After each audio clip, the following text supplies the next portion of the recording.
Welcome to மெக்டாக்கிஸ். இந்த வீடியோவில் நம்ம என்ன பார்க்க போகிறோம் அப்படின்னு பார்த்தீங்கன்னா, குவாண்டம் மெக்கானிக்ஸ் ஏன் படிக்கிறோம் அப்படிங்கிறத பற்றி தான் பார்க்க போகிறோம். ஸோ ஃபிசிக்ஸ் அப்படிங்கிறது பொதுவாக ரெண்டு வகையாக நம்ம சொல்லலாம். ஒன்று கிளாசிக்கல் ஃபிசிக்ஸ், இன்னொன்று பார்த்தீங்கன்னா குவாண்டம் ஃபிசிக்ஸ். கிளாசிக்கல் ஃபிசிக்ஸ் அப்படிங்கிறது என்ன அப்படின்னா பழைய தத்துவங்கள். இப்போ உதாரணத்துக்கு நியூட்டனோட விதிகள் எடுத்துக்கிட்டீங்க அப்படின்னா அது பழைய விதிகளில் ஒரு கிளாசிக்கல் ஃபிசிக்ஸில் வரும். ஸோ உலகம் இயங்குறதுக்கு முக்கியமாக இருக்கக்கூடியது இந்த நியூட்டனோட விதிகள். மொத்தம் 3 விதிகள் நியூட்டனோட விதிகளில் இருக்குது. ஸோ நீங்கள் எந்த ஒரு நிகழ்வு எடுத்துக்கிட்டிங்கனாலும் இந்த 3 விதிகளில் ஏதாவது ஒன்றாவது அட்லீஸ்ட் வந்து அந்த இடத்துல இருக்கும். ஸோ இப்படி இருக்கும்போது நம்ம குவாண்டம் ஃபிசிக்ஸ் அப்படிங்கிற ஒரு புது சாப்டரை வந்து நம்ம இப்போ சமீப காலமாக படிச்சுட்டு இருக்கிறோம். ஸோ நிறைய இடங்களில் பார்த்தீங்க அப்படின்னா குவாண்டம் அப்படின்னு சொல்லிட்டு நிறைய போட்டுக்கிட்டே இருப்பாங்க வீடியோஸ் எல்லாம். நிறைய நீங்கள் படிச்சிருப்பீங்க quantum mechanics or quantum physics அப்படின்ட்டு. ஸோ குவாண்டம் ஃபிசிக்ஸ் அப்படிங்கிறது என்ன, ஏன் நம்ம வந்து படிக்கிறோம் அப்படிங்கிற பார்த்தா இந்த வீடியோவில் நம்ம பார்க்க போகிறோம். தொழில்நுட்ப வளர்ச்சி ஆரம்பித்த புதுசில் பார்த்தீங்க அப்படின்னா மனிதன் உலகம் எப்படி உருவாச்சு அப்படிங்கிறத கண்டுபிடிக்கணும் அப்படின்ட்டு ஆர்வப்பட்டாங்க. ஸோ அதில் பார்த்தீங்க அப்படின்னா பூமிக்கு மேலே, அதாவது விண்வெளியில் போய் ஆராய்ச்சி பண்ணலாம் அப்படின்னு சொல்லிட்டு விண்வெளியில் போய் பார்த்தோம் அப்படின்னா ஒரு குறிப்பிட்ட எல்லையை தாண்டி நம்மளால் வெளியில் போக முடியல. அதை விட்டுட்டு நிலத்துக்கு கீழே வந்து கடலுக்கு அடியில் வந்து போய் பார்க்கலாம் அப்படின்னு போய் பார்க்கும்போது அதுலேயும் ஒரு குறிப்பிட்ட அளவுக்கு மேலே நம்மளால போக முடியல. அதுக்கப்புறம் பூமியில் ஒரு பகுதியை தேர்ந்தெடுத்து அதில் ஒரு ஓட்டையை போட்டு சரி அடுத்த பக்கம் என்ன இருக்குது அப்படின்னு தெரிஞ்சுக்கலாம் அப்படின்னு சொல்லி அதையும் ட்ரை பண்ணுறாங்க. பட் அதுலேயும் ஒரு குறிப்பிட்ட அளவுக்கு மேலே நம்மளால போக முடியல. ஸோ இப்படி நம்மளோட எல்லை அப்படிங்கிறது விஞ்ஞான வளர்ச்சியில் ஒரு குறிப்பிட்ட எல்லை அப்படிங்கிறது இருக்குது, சரிங்களா? அந்த பவுண்டரி அப்படிங்கிறது இருக்குது. நீங்கள் விண்வெளிக்கு போனீங்கனாலும் சரி, நம்மளோட சூரிய குடும்பத்தை மட்டும்தான் நம்ம வந்து பார்க்க முடியும். ஸோ நம்மளோட சூரிய குடும்பம் எப்படி இருக்குது அப்படின்னு பார்க்கணும் அப்படின்னா ஒரு 360 டிகிரி வியூவில் நம்ம பார்க்கணும் அப்படின்னா சூரிய குடும்பத்தை தாண்டி வெளியில் போகணும். அதுவே பல லட்சம் கிலோமீட்டர் தாண்டி நம்ம போக வேண்டியது இருக்கும். ஸோ அப்படி போனோம் அப்படின்னா நம்மளோட வாழ்நாள் வந்து அந்த அளவுக்கு இருக்குமா அப்படிங்கிறது கேள்விக்குறியாக தான் இருக்குது.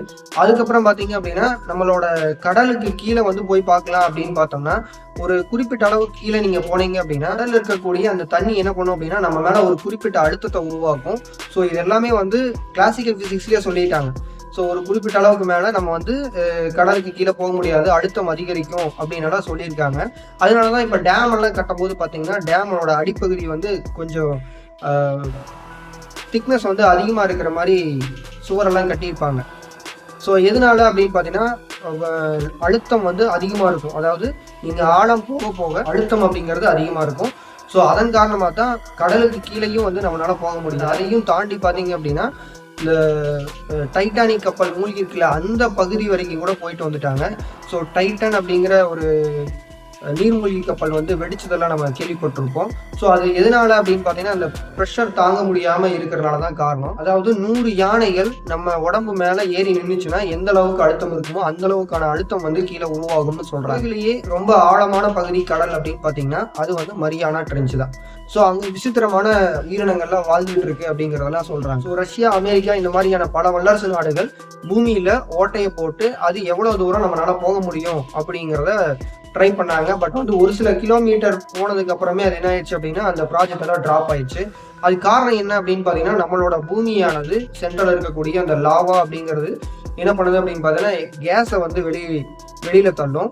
ஸோ அந்த மாதிரி தள்ளும் போது பார்த்தீங்க அப்படின்னா ஹீட் எனர்ஜி வந்து ரொம்ப அதிகமாக உள்ள இருக்கும் அப்படின்ட்டு கண்டுபிடிச்சி சொல்லியிருக்காங்க. ஸோ இந்த மாதிரி வந்து நம்மளோட ஆராய்ச்சிகளோட எல்லை அப்படிங்கிறது இந்த அளவுக்கு இருக்குது. ஸோ நம்மளோட சயின்டிஸ்ட் என்ன பண்ணுறாங்க அப்படின்னு பார்த்தீங்கன்னா குவாண்டம் மெக்கானிக்ஸ் அப்படிங்கிற டாப்பிக்கை எடுத்துக்கிட்டு அதில் என்ன பண்ணுறாங்கன்னா பூமி எப்படி உருவாச்சு, உலகம் எப்படி உருவாச்சு, உலகத்தில் என்னதான் இருக்குது அப்படிங்கிறத அவங்க வந்து ஃபைண்ட் அவுட் பண்ணலாம் அப்படின்னு சொல்லிட்டு முயற்சி பண்ணிக்கிட்டு இருக்காங்க.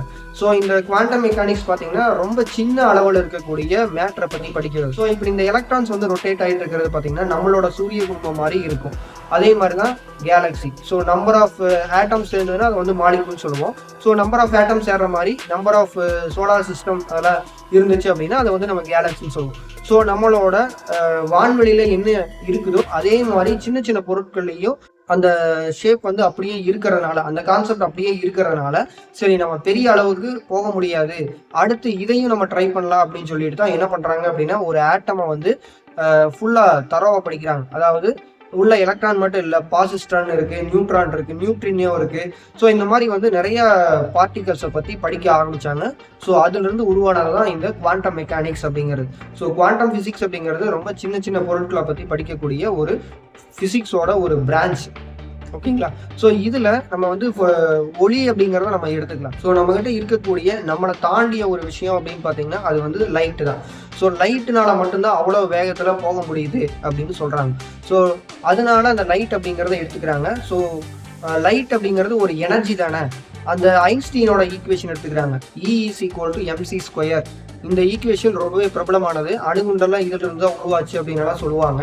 ஸோ இந்த இயற்பியலோட தத்துவத்தை எடுத்துக்கிட்டிங்கன்னா இந்த E = mc² அப்படிங்கிறத எடுத்துக்கிட்டிங்கன்னா நம்மளோட ஆற்றல் அப்படிங்கிறத மாசாக மாற்ற முடியும், அதாவது நிறைய மாற்ற முடியும், நிறை அப்படிங்கிறத ஆற்றலாக மாற்ற முடியும் அப்படிங்கிறது தான் அந்த தத்துவம். ஸோ தத்துவத்திலிருந்து அவங்க ஒரு விஷயத்தை ஃபைண்ட் அவுட் பண்ணுறாங்க. ஸோ லைட் அப்படிங்கிறது நமக்கு ஒரு எனர்ஜி தானே. ஸோ அந்த எனர்ஜியை நம்மளால மாசா மாற்ற முடியுமா அப்படின்னு பார்த்துட்டு தான் ஃபோட்டான் அப்படிங்கிறத ஒன்று கண்டுபிடிக்கிறாங்க. ஸோ ஒரு குறிப்பிட்ட நேரத்தில் அந்த லைட் அப்படிங்கிறது ஃபோட்டான்ஸாக இருக்கும். அந்த ஃபோட்டான்ஸ் அப்படிங்கிறது மாஸ் தான் அப்படின்னு கண்டுபிடிச்சாங்க.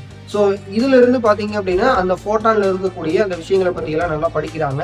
ஸோ அப்படி படிச்சுட்டு தான் இப்போ என்ன பண்ணுறாங்க அப்படின்னா இந்த ஆட்டம் எப்படி உருவாச்சு இந்த மாதிரியான விஷயங்களெல்லாம் நிறையா தெரிஞ்சுக்கிட்டு இருக்காங்க. ஸோ இன்னும் டெக்னாலஜி அதிகமாக வர நியூட்ரினோ அப்படிங்கிற ஒரு பார்ட்டிகிள் எடுத்துக்கிட்டு அதை வந்து என்ன பண்ணுறாங்க அப்படின்னா படிக்கிறாங்க. ஸோ அந்த நியூட்ரினோ வந்து நல்லா படிக்கும்போது பார்த்தீங்கன்னா இன்னும் அவங்களுக்கு நிறைய தெரியுது. ஸோ இதுக்காக ஜேர்னல்ஸ் வந்து நிறைய போட்டிருக்காங்க. ஸோ நியூட்ரினோ பார்த்தீங்கன்னா பூமியில் ஒவ்வொரு தடவையும் நம்ம மேலே வந்து பட்டுக்கிட்டு இருக்கு. ஒரு செகண்ட்ஸுக்கு கிட்டத்தட்ட எவ்வளவோ நியூட்ரியன்ஸ் வந்து நம்ம மேலே வந்து சூரியன் கொடுத்துக்கிட்டு இருக்கு. ஆனால் அதனால வந்து நம்மளோட உடம்பு வந்து எந்த ஒரு டேமேஜுமே ஆகிறது இல்லை. ஸோ இந்த மாதிரி அந்த நியூட்ரினோவை பற்றிலாம் நிறைய படிச்சுக்கிட்டு இந்த மாதிரி வந்து குவாண்டம் ஃபிசிக்ஸை இன்னுமே டெவலப் பண்ணிட்டு இருக்காங்க. ஸோ குவாண்டம் ஃபிசிக்ஸ் அப்படிங்கிறது எதனால நம்ம படிக்கிறோம் அப்படின்னு பார்த்தீங்கன்னா பூமி எப்படி உருவாச்சு, உலகம் எப்படி உருவாச்சு, நம்மளோட கேலக்சியில் எப்படி தான் இருக்குது அப்படிங்கிறத நம்ம பார்த்துடலாம் அப்படின்னு சொல்லிட்டு தான் அந்த குவாண்டம் மெக்கானிக்ஸ்குள்ளே போயிருக்காங்க. இன்னும் உங்களுக்கு புரியாமல் இருந்துச்சு அப்படின்னா நம்மளோட சோலார் சிஸ்டம் எடுத்துக்கலாம். சோலார் சிஸ்டத்தை தாண்டி பார்த்தீங்கன்னா நிறைய சோலார் சிஸ்டம் சேர்ந்தது கேலக்ஸி அப்படின்னு எடுத்துருப்போம். ஸோ இதே மாதிரி தான் இந்த ஒவ்வொரு ஆட்டமுக்கு இடையிலையும் பார்த்தீங்கன்னா ஒரு ஆட்டம் இருக்குது. அந்த ஆட்டம் நிறைய ஆட்டம் கூட கான்டாக்ட்ல இருக்கும். ஸோ இந்த மாதிரி பார்த்தீங்கன்னா கேலக்ஸியோட கான்செப்டும் நம்மளோட பார்ட்டிகல்ஸோட அந்த கான்செப்டும் ஒரே மாதிரி இருக்கு. கான்ஸ்பிரசி தியரி வந்து நிறையாவே இதில் குவாண்டம் மெக்கானிக்ஸில் சொல்கிறாங்க. லைட்டோட வேகத்தில் நம்ம வந்து ட்ராவல் பண்ணோம் அப்படின்னா நமக்கு முன்னாடி இருக்கக்கூடிய ஃபியூச்சரை நம்மளால பார்க்க முடியும். பட் வந்து பாஸ்ட்டை வந்து நம்ம பார்க்க முடியாது அப்படின்னு சொல்கிறாங்க. சில பேர் என்ன பண்ணுவாங்க அப்படின்னா பாஸ்ட்டையும் நம்மளால மாற்ற முடியும். அப்படி மாற்றணும் அப்படின்னா பேரலல் யூனிவர்ஸ் இருக்கும் அப்படின்னு சொல்கிறாங்க. பேரலல் யூனிவர்ஸ் அப்படின்னா நம்ம இப்போ இயங்கிட்டு இருக்கக்கூடிய அதே மெத்தடில் இன்னொரு பூமியில் என்ன பண்ணுவாங்க அப்படின்னா அப்படியே ரிவர்ஸாக வந்து நடந்துகிட்டு இருக்கும். ஸோ வந்து இது எல்லாமே கான்ஸ்பிரசி தியரி தான். ஸோ இது எல்லாத்தையுமே நான் வந்து ஒரு எக்ஸாம்பிளுக்காக சொன்னேன்.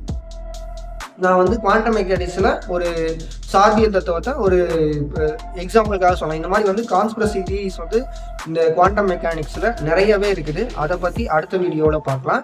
ஸோ குவாண்டம் மெக்கானிக்ஸ் எதுக்காக படிக்கிறோம் அப்படின்னா நம்மளோட உலகம் எப்படி உருவாச்சு அப்படிங்கிறத தெரிஞ்சுக்கிறதுக்காக தான் படிச்சுட்டு இருக்கிறோம். பட் இது வரைக்கும் நமக்கு அதுக்கான வாய்ப்பு வந்து கிடைக்கல. குவாண்டம் மெக்கானிக்ஸ் பேஸ் பண்ணி உலகம் இப்படி தான் உருவாச்சு, கேலக்ஸி இப்படி தான் உருவாச்சு அப்படிங்கிற ஒரு விஷயத்த பார்த்தீங்க அப்படின்னா யாருமே இது வரைக்கும் சொல்லலை. பட் சொல்றது எல்லாமே பார்த்தீங்கன்னா ஒரு இனோவேஷன் ஐடியா தான். ஸோ இந்த மாதிரி வந்து நடந்திருக்கலாம் அப்படிங்கிறதா சொல்றாங்க. இப்படிதான் நடந்திருக்கும் அப்படிங்கிறது நம்மளால இது வரைக்கும் வந்து சொல்ல முடியல.